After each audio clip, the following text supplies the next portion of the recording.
का 5 मिनट का चार्ट लगाया हुआ है। इनिशियल के इस मोमेंटम के ट्रेड के बारे में मैंने ऑलरेडी आपको यूट्यूब में बताया हुआ था, वहां पे अच्छा खासा प्रॉफिट हो गया। लेकिन बाद में जब यहाँ पर मार्केट कंसोलिडेट करने लगा था और मार्केट यहाँ पर सीरीज ऑफ लोअर हाइज लगाने लगा था, तो ये सीरीज ऑफ लोअर हाइज में यहाँ पर मार्केट ने जब इस स्विंग लो को ब्रेक कर दिया था, तो यहाँ पर मैंने आपको एक सेल का सिग्नल दिया था, मतलब यहाँ पर एक पुट बाय करने के आपको बोला था। अभी इसके पीछे का लॉजिक क्या है ये समझने की देख लेते हैं कि लॉस के टाइप कौन से होते हैं और हम लोगों को किस तरीके से इसको टैकल करना आना चाहिए। तो सबसे पहले आपको अगर एक प्रोफेशनल ट्रेडर बनना है तो आपको समझना पड़ेगा कि लॉस के टाइप कौन से होते हैं। पहला आपका एक ट्रेडिंग स्ट्रेटजी होता है। ट्रेडिंग स्ट्रेटजी के आपके कुछ प्री डिफाइंड रूल होते हैं, उस प्री डिफाइंड रूल को आपको फॉलो करना पड़ता है। लेकिन ये जो ट्रेडिंग स्ट्रेटजी रहता है ये प्रोबेबिलिटी बेस्ड रहता है। अभी प्रोबेबिलिटी का क्या मीनिंग होता है, तो प्रोबेबिलिटी का मीनिंग ये होता है कि मान लो आपने 10 ट्रेड ले लिए, तो 10 में से आपके कुछ ट्रेड प्रॉफिट में जाएंगे, कुछ ट्रेड लॉस में जाएंगे। मान लो कि आपके पास जो ट्रेडिंग स्ट्रेटजी है उसका सक्सेस रेट 80% का है, तो 10 में से आपके 8 ट्रेड लॉस में जाएंगे और 2 ट्रेड जो है 8 ट्रेड जो है वो प्रॉफिट में जाएंगे और 2 ट्रेड जो है वो लॉस में जाएंगे। तो यहाँ पर जो लॉस होता है ये एक्चुअली आपका जेन्युइन लॉस होता है, जो मार्केट का प्रोबेबिलिस्टिक नेचर है, उस प्रोबेबिलिस्टिक नेचर की वजह से ये लॉस होता है। एट एनी कॉस्ट ये लॉस को आप अवॉइड नहीं कर सकते, इसको आपको एक्सेप्ट ही करना पड़ता है। अब इस सेकंड टाइप का जो लॉस होता है वो लॉस के पीछे का रीजन होता है एरर। तो ये एरर कौन कौन से आते हैं, तो सबसे पहले आपका जो एरर आता है वो ओवर ट्रेडिंग की वजह से आप जो ट्रेड करते हो उसमें आपका जो लॉस होता है वो एरर कैटेगरी में आता है। फिर सेकंड जो रीजन होता है वो अर्ली एंट्री का रीजन होता है, वहां पर आपके अर्ली एंट्री की वजह से जो लॉस होता है वो आपका एरर कैटेगरी में आता है। थर्ड रीजन जो होता है वो अर्ली एग्जिट का रीजन होता है, वहां पे आप जो अर्ली एग्जिट करते हो उसकी वजह से हुआ लॉस एरर कैटेगरी में आता है। चौथा रीजन जो होता है वो चौथा रीजन क्वांटिटी आपका कैलकुलेशन प्रॉपर मनी मैनेजमेंट के रूल के हिसाब से नहीं होता, उसकी वजह से जो रीजन लॉस होता है वो एरर कैटेगरी में आता है। पांचवा रीजन ये होता है कि जब आप मार्केट में ट्रेड करते हो तो ट्रेड करते समय आप जनरली लॉस में एवरेजिंग करने की कोशिश करते हो, इस एवरेजिंग के वजह से जो लॉस होता है वो एरर कैटेगरी में आता है। अगर आप इस 5 तरीके से ट्रेड में लॉस कर रहे हो तो समझ लेना आपका लॉस कभी भी रिकवर नहीं हो सकता, क्योंकि इस लॉस को रिकवर करने का कोई भी टेक्निक नहीं है। मैं आपको यहाँ पर एक बात बताना चाहता हूँ कि मार्केट में अगर आपको एक प्रोफेशनल ट्रेडर बनना है तो सबसे इंपॉर्टेंट बात यह है कि मार्केट के प्रोबेबिलिस्टिक नेचर को आपको एक्सेप्ट ही करना पड़ेगा। पहले हम लोग इस प्रोबेबिलिस्टिक नेचर का जो है बेनिफिट है वो बेनिफिट समझने की कोशिश करेंगे, फिर उसको एक्सेप्ट करने की कोशिश करेंगे। आप लोगों को दिक्कत आती है इस एरर ट्रेड के लॉस को अवॉइड करने के लिए, तो इस एरर ट्रेड के लॉस को अगर आपको अवॉइड करना है तो आपको साइकोलॉजिकल स्किल बिल्टअप करने पड़ेंगे। ये जो एरर आपको यहाँ पर दिखाई देती है ये सभी एरर के पीछे सिर्फ और सिर्फ एक ही रीजन रहता है, और ये रीजन आपके थॉट प्रोसेस में आता है। आपको ऐसे लगता है कि I know what is going to happen in the market. ये जो I know what is going to happen in the market ना, ये सबसे बड़ा प्रॉब्लम आपके लिए मार्केट में क्रिएट करता है।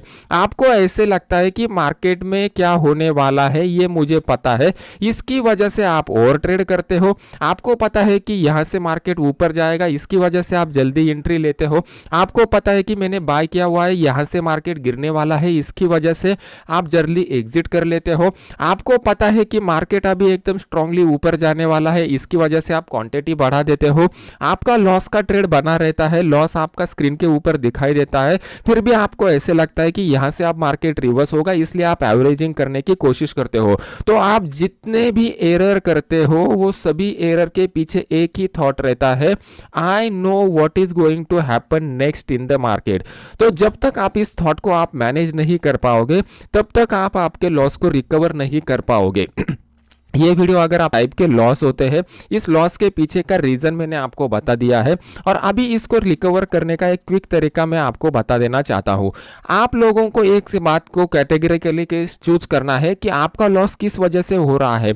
नीचे मुझे कौन ट्रेडिंग की वजह से आपका लॉस हो रहा है, अगर कौन से एरर से आपका लॉस हो रहा है ये मुझे कॉमेंट सेक्शन में बता दीजिए, तो बाकी लोग जब कॉमेंट पढ़ेंगे तो उनको भी पता चलेगा कि अदर ट्रेडर्स को क्या प्रॉब्लम आ रहा है। इस यूट्यूब के माध्यम को हम लोग एज ए लर्निंग लर्निंग की तरह यूज करेंगे, आप भी सीखोगे और आपके गलतियों के, आपके गलत एक्सपीरियंस की वजह से बाकी लोग भी सीख जाएंगे, तो उनका लर्निंग कर्व जो है वो थोड़ा सा स्टीप हो जाएगा और वो लोग जल्दी सीख जाएंगे। अभी यहाँ पर हम लोगों को पता चल चुका है, अभी हम लोगों को देखना है कि इसको क्विक रिकवरी किस तरीके से किया जा सकता है। तो इस लॉस को, अगर आपको एरर वाले लॉस को रिकवर करना है तो उसके लिए साइकोलॉजिकल स्किल बिल्टअप करने पड़ेंगे। इसके प्रोबेबिलिटी वाला लॉस जो रहता है ये मार्केट का एक जेन्युइन लॉस रहता है। तो ये जेन्युइन लॉस को हम लोगों को अगर रिकवर करना है तो मार्केट का जो प्रोबेबिलिटी वाला नेचर है, बस उसी प्रोबेबिलिटी वाले नेचर को हम लोगों को यूज करना है। अभी उसको कैसे यूज करना है समझने की कोशिश करते हैं। मान लो कि आप जो है कौन सा भी ट्रेडिंग स्ट्रैटेजी यूज कर रहे हो, उस ट्रेडिंग स्ट्रैटेजी का आपका जो सक्सेस रेट है वो सक्सेस रेट निकल के आ रहा है 80% का। इसका मीनिंग ये होता है कि मान लो आप, अगर आप 10 ट्रेड लेते हो तो 10 में से कुछ ट्रेड आपके लॉस में चले जाएंगे, कुछ ट्रेड आपके प्रॉफिट में चले जाएंगे। तो इस 10 में से कितने ट्रेड प्रॉफिट में जाते हैं, कितने ट्रेड लॉस में जाते हैं, उसका एग्जैक्ट सीक्वेंस क्या होता है ये आपको पता नहीं है। मान लो कि पहला ट्रेड आपका प्रॉफिट में चला गया, जैसा हम लोगों का बैंक निफ्टी का मॉर्निंग का ट्रेड प्रॉफिट में चला गया था। फिर उसके बाद सेकंड वाला ट्रेड हमारा लॉस में चला गया, जैसे कि बैंक निफ्टी का ट्रेड कल का हमारा लॉस में चला गया था। फिर उसके बाद तीसरा वाला जो ट्रेड है वो तीसरा वाला ट्रेड भी लॉस में चला जाता है। तो मेजॉरिटी ऑफ द पब्लिक अपने ट्रेडिंग स्ट्रैटेजी को यहां पर छोड़ देता है। सबसे बड़ी गलती पब्लिक यहीं पे करती है और यहीं पे प्रोफेशनल ट्रेडर का माइंडसेट काम करता है।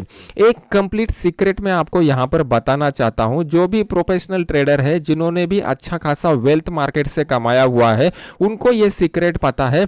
उनका एक सीक्रेट है कि उनको पता है कि each and every loss trade brings me near to the profit trade and each and every profit trade brings me near to the loss trade.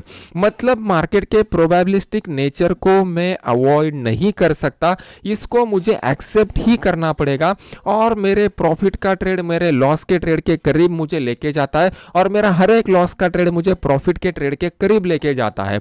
मतलब चौथी बार जब यहां पर मुझे अपॉर्चुनिटी मिलेगा तो उस अपॉर्चुनिटी में मैं अपने रूल को अगर फॉलो करता हूं तो वो रूल को फॉलो करने के बाद हाई प्रोबेबिलिटी रहता है कि मेरा ये लॉस यहां पर रिकवर हो सकता है। अभी मैंने बैंक निफ्टी में जो ट्रेड किया हुआ था, बैंक निफ्टी में मुझे लॉस हो गया। अभी लॉस होने के कारण मैं अपने ट्रेडिंग स्ट्रैटेजी को चेंज नहीं करूंगा, मैं इसी ट्रेडिंग स्ट्रैटेजी को फॉलो करूंगा। नेक्स्ट टाइम जब मुझे अपॉर्चुनिटी मिलेगी, मैं अपॉर्चुनिटी में सिर्फ क्रॉस चेक करके देखूंगा कि मेरे सभी रूल फुलफिल हो रहे हैं क्या। अगर मेरे सभी रूल फुलफिल होते हैं तो मैं वहां पे बेझिझक एक ट्रेड को एग्जीक्यूट करूंगा और इस ट्रेड को एग्जीक्यूट करने के बाद मार्केट का प्रोबेबिलिस्टिक नेचर जो है वो ऑटोमेटिकली मुझे यहां पर प्रॉफिट में लाके देगा। और मेरा ट्रेडिंग स्ट्रेटजी अगर प्रॉफिटेबल है, उसमें रिस्क रिवॉर्ड रेशियो अच्छा है, तो ऑटोमेटिकली मुझे यहां पर प्रॉफिट हो जाएगा और मेरा ये लॉस जो है, ये मेरा लॉस यहां पर रिकवर हो जाएगा। बस मार्केट का जो बेसिक और फंडामेंटल नेचर है, इसी बेसिक और फंडामेंटल नेचर को हम लोगों को एक्सेप्ट करना है और इसी बेसिक और फंडामेंटल नेचर को हम लोगों को फॉलो करना है। अगर हम लोग मार्केट के इसी बेसिक और फंडामेंटल नेचर को हम लोग फॉलो करते हैं तो सक्सेस पैसा ऑटोमेटिकली हम लोगों को फॉलो करने वाला है। यही टेक्निक आप लोगों को यूज करना है। इस टेक्निक यूज करने में दिक्कत क्या आने वाली है उसको अब समझने की कोशिश करते हैं।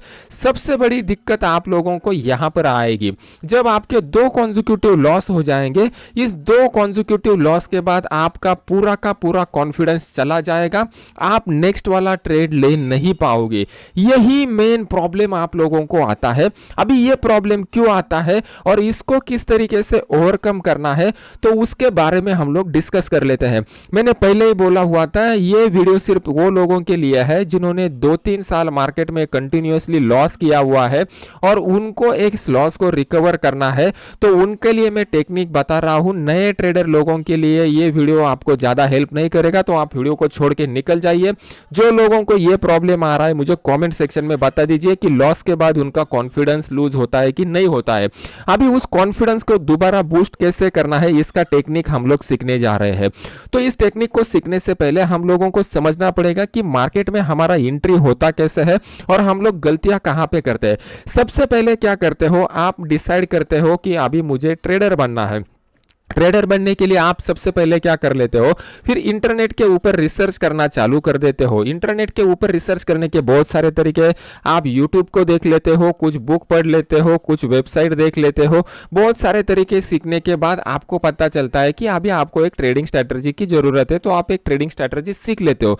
जैसे ही आप ट्रेडिंग स्ट्रैटेजी सीख लेते हो, आप इमीडिएटली उस ट्रेडिंग स्ट्रैटेजी से ट्रेडिंग करना स्टार्ट कर देते हो।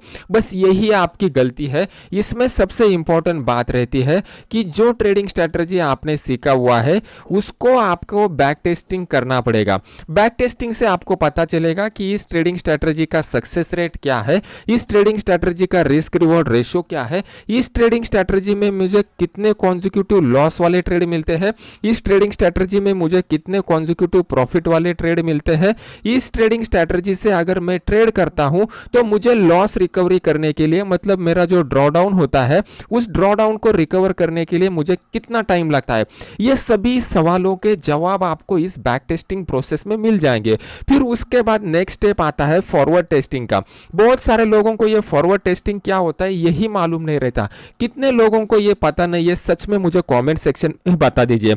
अभी फॉरवर्ड टेस्टिंग में आपको पता चलेगा कि ये जो ट्रेडिंग स्ट्रैटेजी मैं यूज कर रहा हूं क्या ये वाकई में प्रैक्टिकल है, मुझे लाइव मार्केट में जो ट्रेड मिलते हैं क्या वो लाइव मार्केट में ट्रेड एग्जीक्यूट होते हैं, क्या मैं बड़े क्वांटिटी के साथ ट्रेड यहां पर कर सकता हूं।